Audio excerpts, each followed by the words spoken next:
Who would you rather have as the Marlins owner right now? Jeffrey Loria or Bruce Sherman? That's the debate we're going to be having on today's Locked On Marlins.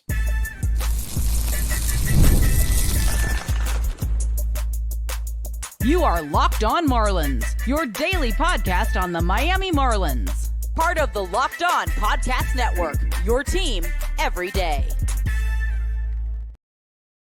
Welcome into Locked On Marlins. I'm your host, Jeremiah Geiger. You can find me at Jeremiah Geiger2 over on X. And thank you for making Locked On Marlins your first listen of the day, part of the Locked On Podcast Network, your team every single day.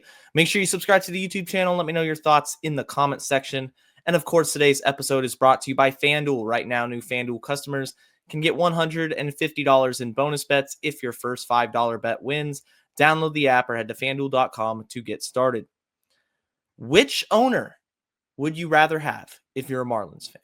Right now, heading into 2025, Jeffrey Loria or Bruce Sherman? And I know for a lot of you fans, the name Jeffrey Loria is going to invoke a strong reaction because of everything negative he did to this organization and to the city of Miami. But when you dive into it, is Bruce Sherman that much better? Some people will tell you no. I think the Loria versus Sherman debate comes down to this. Loria won a World Series. In fact, he's done something that it's hard to envision the Marlins under Bruce Sherman coming close to doing, winning that championship in 2003. And he'll always have that. Now, you look at the negatives that came with Jeffrey Loria. The lying to the taxpayers.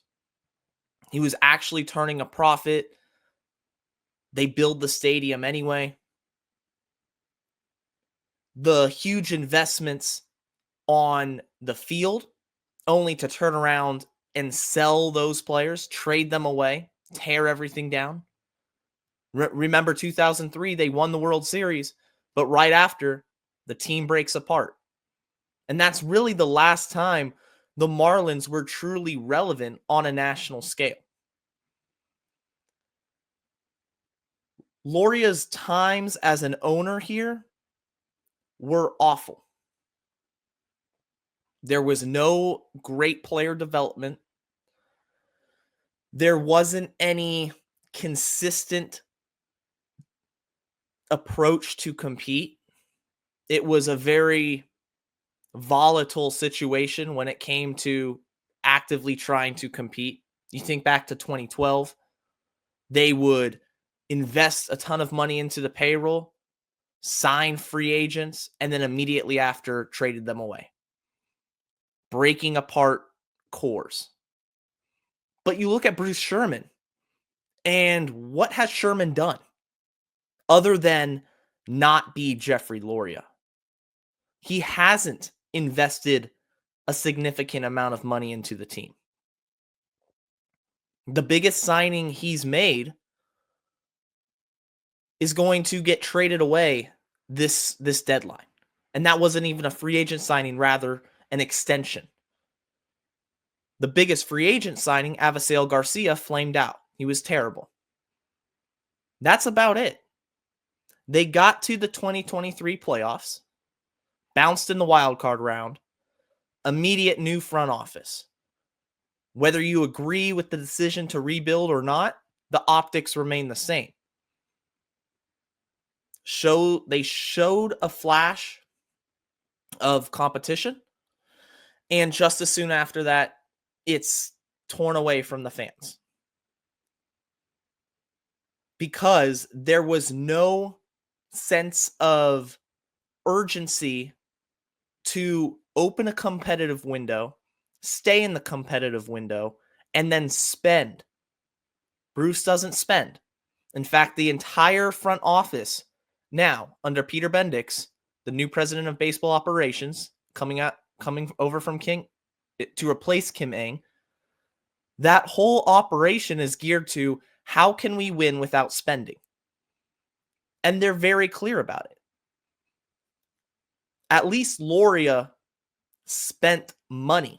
It ended badly every time, but he did put money back into the on-field product. What was Sherman's first action of business when he took over? Trading Giancarlo Stanton, trading Marcell Ozuna, trading JT Realmuto, breaking away that core, immediate rebuild. That's what I classify the 2018 team as being that rebuild, which was terrible in terms of the return the Marlins got. It was a failed rebuild from the start. The Christian Yelich trade is one of the trades that in Marlins history won't stack up to the Miguel Cabrera trade, for example, in terms of notoriety, but it was awful. They did not get one single piece from that trade that made an impact in the major leagues, not even close. And Yelich was on a team-friendly contract. JT Realmuto traded away, Gold Glover, Silver Slugger, at a premium position of catcher. Marlins have never found a catcher yet up to this point to replace him. So Loria, or rather Sherman, he comes into Miami, doesn't invest into the payroll. Instead, it's an immediate rebuild, a failed rebuild, a postseason appearance when you had Soler and you made a trade for Luis Arias. So finally investing a little bit back into the on-field product. You make the postseason only to literally 2 months after the season ends, begin tearing everything down again, tearing it all apart. And now we're sitting here heading into 2025 where we don't know how this rebuild is going to end. Because it's not, if it turns out successful, and I hope it does, it will not be because of Bruce Sherman's investments onto the on-field product. It will not be because of Sherman's dedication to winning in this city. He says in the press conference, I think we're going to win more games than you think. Based on what, Bruce? By signing Cal Quantrill and Tim Anderson? By actively trying to be the cheapest owner in all of baseball? And does Bruce have the money for it? Probably not. He's regarded as one of the poorest owners in the sport of baseball. But that lays even more credence to the fact of that he's just not a good owner. He's out of his league on this one. Jeffrey Loria had his issues. There's no doubt about that. But at least under the Giancarlo Stanton years, they had a core of players. Who's going to establish, who is going to come out of this rebuild on the positive end of being the Marlins core? I hope it happens, but it's going to take a lot of luck. It's going to take a lot of brilliance from Peter Bendix and the front office, because they're not going to be getting any help from ownership. In an ideal world, both the front office and the owner are going to complement each other, with Peter Bendix utilizing the player development system to the best of his capabilities, turning the farm system into an asset, and then you're going to complement that with Bruce Sherman spending money when required. I have no faith at all that Bruce Sherman is going to come to the point of spending money again. Will we ever see a free agent contract above $50-60 million for multi-years? It's hard to envision it right now. Under Loria, the Marlins core of Stanton, Realmuto, Yelich, Ozuna, they had competitive years, but they could never get over the hump because partly, in fact, they had no pitching aside from Jose Fernandez. May he rest in peace. And that's something that, as a Marlins fan, I wonder, will the Marlins ever have a core that comes close to that high-end talent? I'm going to talk about that, revisiting the old Marlins core, and looking at the future possibility of the new Marlins core right after this. When the game tips off, the NBA action is just getting started, and there's no better place to get in on it than FanDuel, America's #1 sportsbook. With FanDuel, you can place live bets throughout the game, so even if you miss the opening tip-off or want to bet on a fourth quarter comeback, you can stay in the action. And if you're looking for a bigger payout, you can even combine your live bets into a same-game parlay. You will love using FanDuel's live betting feature because it keeps every moment of the game exciting. Whether you're backing your team for a late game rally or picking a player to hit a clutch three, you'll never feel like you missed your chance. Plus, the app is easy to use, and when you win, you get paid instantly. Right now, new FanDuel customers can get $150 in bonus bets if your first $5 bet wins. Just visit FanDuel.com to join today. That's FanDuel.com for your shot at $150 in bonus bets. Make every moment more with FanDuel, the official sports betting partner of the NBA. If you're an everyday listener of Locked On Marlins, thank you for tuning in. As always, if you're a first-time listener, this is your spot to get some good Marlins content. Join in on the action. Talk to me about the Miami Marlins in the comments section. I'll answer your questions every Friday, of course, on the mailbag episode, which is today. But not a lot of action, not a lot of questions coming my way this go-around. And just it's going to be a fun season, talking Marlins baseball and engaging with all of you as we talk today about ownership and the Marlins core. Looking back a few years ago under the Jeffrey Loria years, the Marlins had a homegrown plethora of talent at the major league level, especially in the lineup, the offense. I don't know if the Marlins will ever have that level of talent again. We look at somebody like a JT Realmuto as catcher, one of the best catchers the last decade. Christian Yelich, former MVP. Marcell Ozuna, Silver Slugger. Giancarlo Stanton, one of the best power hitters of this entire generation. And when it's all said and done, the Marlins didn't achieve anything with it. They had one of the most talented outfields the last 10 years on the same team, and they couldn't make the postseason. And as soon as a new owner came in, it all broke apart. What would have happened if Bruce Sherman said, look at the guys we have. I understand the payroll they're on. I understand the Giancarlo Stanton extension. But what if he had came in and invested into the pitching staff? Who knows? We'll never know. It's a big what if. But now looking into the future for the Marlins, as certainly this season appears to be bleak, and it appears that the Marlins are searching for future cornerstones that they can build around. Will the Marlins ever have a core like they once did? Right now, it's hard to envision that. And I think for the next 4 or 5 years, it's going to be impossible to see that evolve. I even look at the farm system right now. Real deep. A lot of dynamic players. But there's no Stanton. There's no Yelich. There's no Jose Fernandez coming up to the big leagues at age 20 and dominating. And it makes you feel nostalgic as a fan. And honestly, sad as a fan.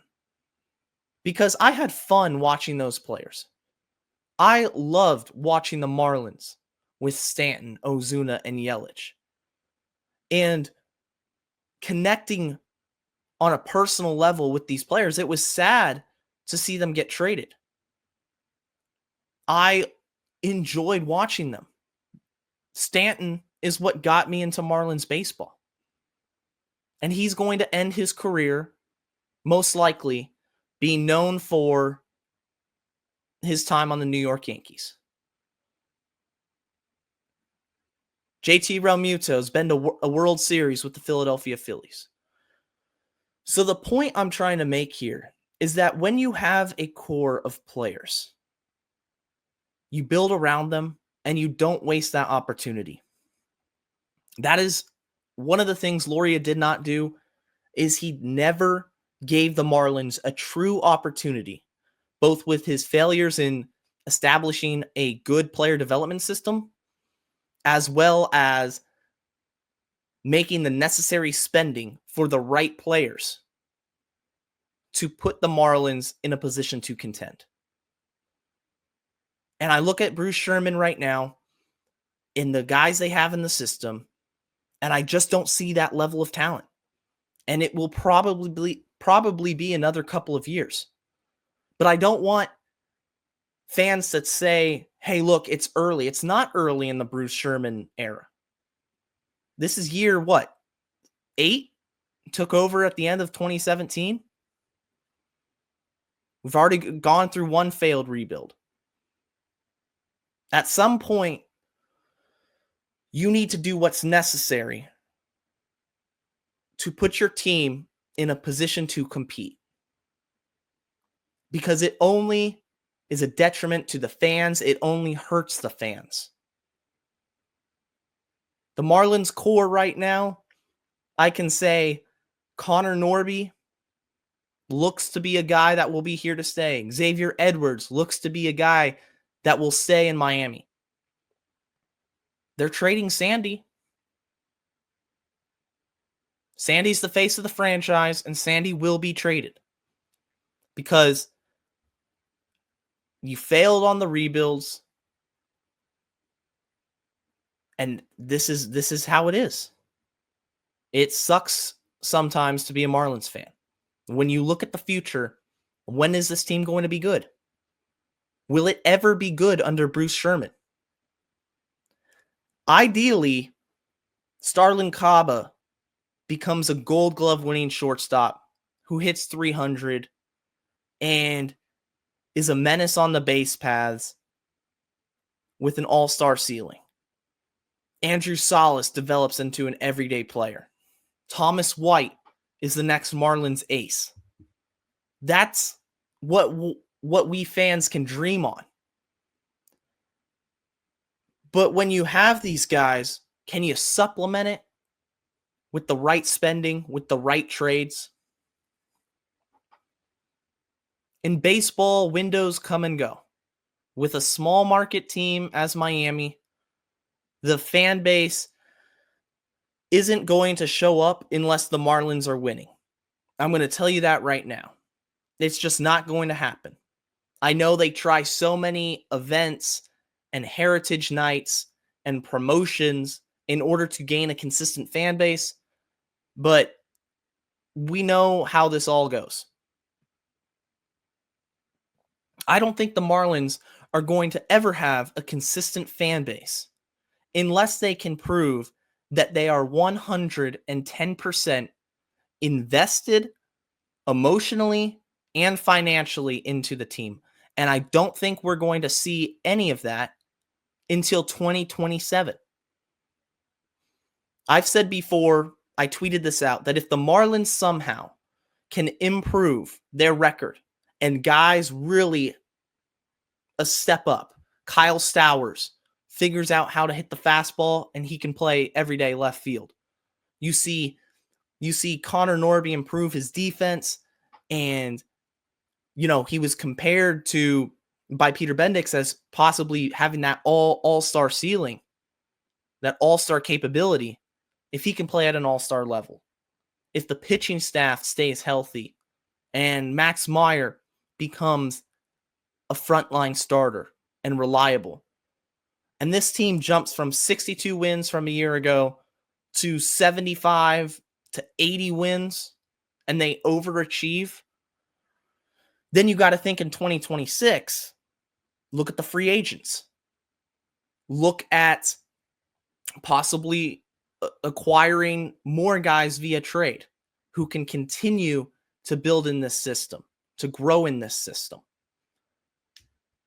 I hope the ownership understands that when this current Marlins core, albeit not as talented, they're not going to be the superstars like Stanton and Yelich and Ozuna were. Although you never know with some of them. You never know. And you never know what happens in the draft. But if this team overachieves, will you reinvest in the on-field product? So by 2027, the Marlins can compete? Or will they hover around 77 wins, maybe 82 wins, you get to 500, and you're in wild card contention for most of the year, but you just don't have enough pieces to make it work? We're going to see. Coming up next, the Marlins have made a new acquisition. Pitcher Seth Martinez, claimed off of waivers. Going to talk to you a little bit about him right after this. Are you looking for a snack that's both delicious and nutritious? Crack into a good source of protein with Wonderful Pistachios. Wonderful Pistachios is one of the highest protein nuts. Each 1 ounce serving has 6 grams of protein, giving you over 10% of your daily value. Plus, they're packed with fiber and better for you unsaturated fats to help keep you feeling fuller longer. If you like the no-shells variety, it's the perfect grab-and-go snack for busy days. Whether you're snacking at your desk, on a road trip, or you just need a quick protein boost, they're always a go-to. And if you love cracking open every shell for that satisfying crunch, the in-shell options are a classic favorite.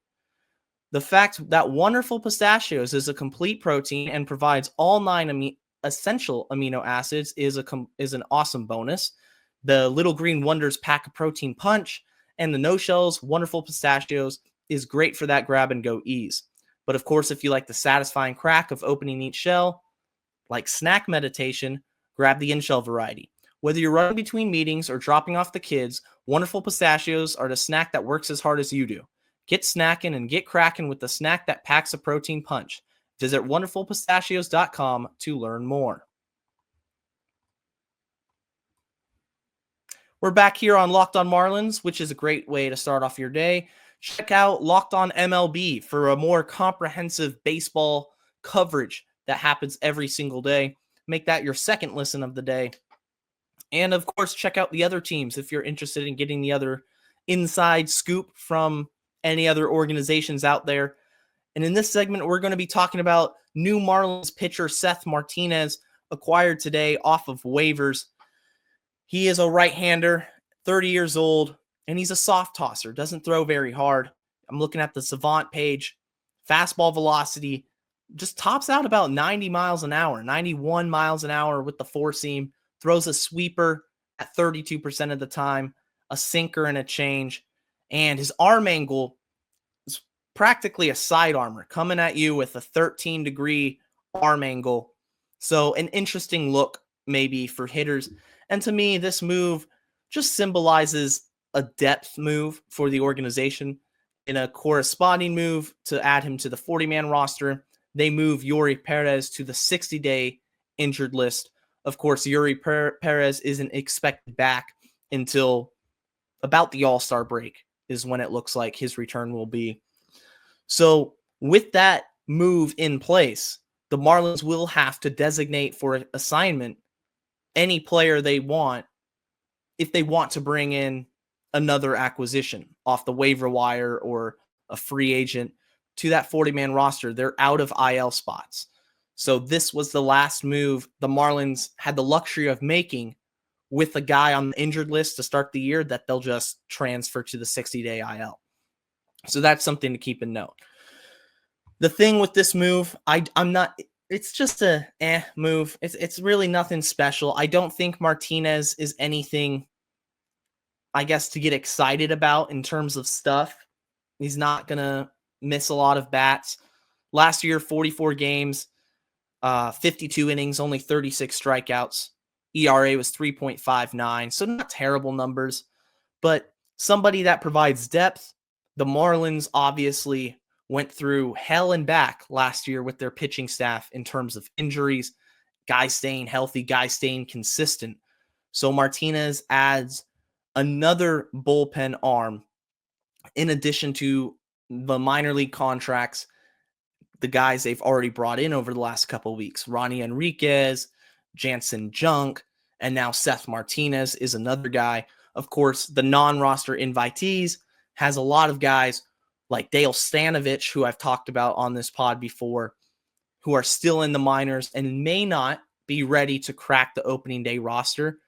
I think somebody like a Dale Stanovich or a Justin King, guys in the Marlins system already, are more exciting than a Seth Martinez or a Jansen Junk. But at the least, what this move does, it provides insurance to your bullpen, because we know how volatile pitching is in today's league. Baseball pitchers get hurt a lot, and it's not something you go into the season ever expecting or wanting, but you prepare for it. So the more pitching depth in the Marlins organization, the more you're going to feel comfortable about it if you're Peter Bendix, if you're Clayton McCullough, and the rest of the Marlins front office and leadership. You want that insurance. So it's another arm to bring in, and being on the 40-man roster, he'll probably make the team out of spring training and figure out his role moving forward.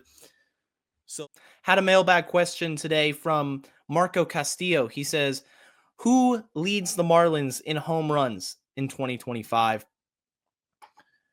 I think the obvious and safest choice would be Jesus Sanchez. If Jesus Sanchez can put it all together for us for a full season and tap into that raw power, then he's the best Marlins power hitter that's going to be guaranteed to get a ton of at-bats. He's a lock in right field, and he'll be playing pretty much every single day. So Sanchez, if he can hit lefties a little bit better, I will feel more comfortable about seeing that power output rise. I predict him to hit about 25 home runs. We'll call it 25 home runs for Jesus Sanchez. The one wild card, though, with him is on the Marlins. If he performs well, does he get flipped at the deadline? And there's a deadline trade, and suddenly he's only playing half the season for the Marlins. So besides him, Griffin Conine is another name to look out for if he cracks the opening day roster, which there's a good chance he will. He has some big power throughout his entire minor league career, and the exit velocity. If Griffin Conine can get consistent at-bats, he's another name to look for because he won't be traded at the deadline. Other couple names would be Connor Norby, of course, and then Davison De Los Santos. If De Los Santos cracks the roster on the opening day, then the power's there. True 70-grade power right there. De Los Santos could make a run at this as well over a full season. The issue with De Los Santos is I don't know how many at-bats he's going to get with the big league team this year. If he starts out in AAA, it might be a wait and see with him as to when he actually gets called up, because he has some things he has to work on. But the most exciting power hitter is definitely him. De Los Santos truly does have the best power in the organization, I believe. And long-term, for the next Marlins power hitter, it could be him staking a claim as that and establishing himself, if everything works out, as one of the real good young power hitters in the game. Only 21 years old, so plenty of time with him. That's going to do it for today's episode of Locked on Marlins. Thank you all for listening. Stay safe, and let's go fish.